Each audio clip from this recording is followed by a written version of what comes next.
প্রধানমন্ত্রী তারেক রহমান ও চীনের president Xi Jinping এর মধ্যে দ্বিপক্ষীয় বৈঠক অনুষ্ঠিত হয়েছে। বৈঠকে প্রধানমন্ত্রী তারেক রহমান বাংলাদেশের জাতীয় স্বার্থ সংশ্লিষ্ট বিভিন্ন গুরুত্বপূর্ণ বিষয় তুলে ধরেন।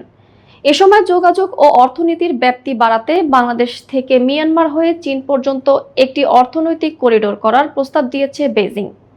শুক্রবার চীনের স্থানীয় সময় সকালে বেইজিংয়ের গ্রেট হল অব দ্য পিপলে এই দ্বিপক্ষীয় বৈঠক অনুষ্ঠিত হয়।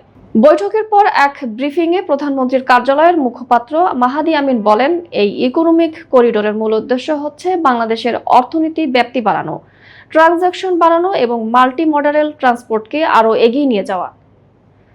চীনের প্রেসিডেন্টের সঙ্গে বৈঠকের আগে একই স্থানে দেশটির ন্যাশনাল পিপলস কংগ্রেসের স্ট্যান্ডিং কমিটির চেয়ারম্যান ঝাও লেজি প্রধানমন্ত্রীর সঙ্গে সৌজন্য সাক্ষাৎ করেন। সফর শেষে স্থানীয় সময় বিকাল 5টা 16 মিনিটে চায়না সাউদার্ন এয়ারলাইন্সের একটি ফ্লাইটে ঢাকার উদ্দেশ্যে রওনা দেন প্রধানমন্ত্রী।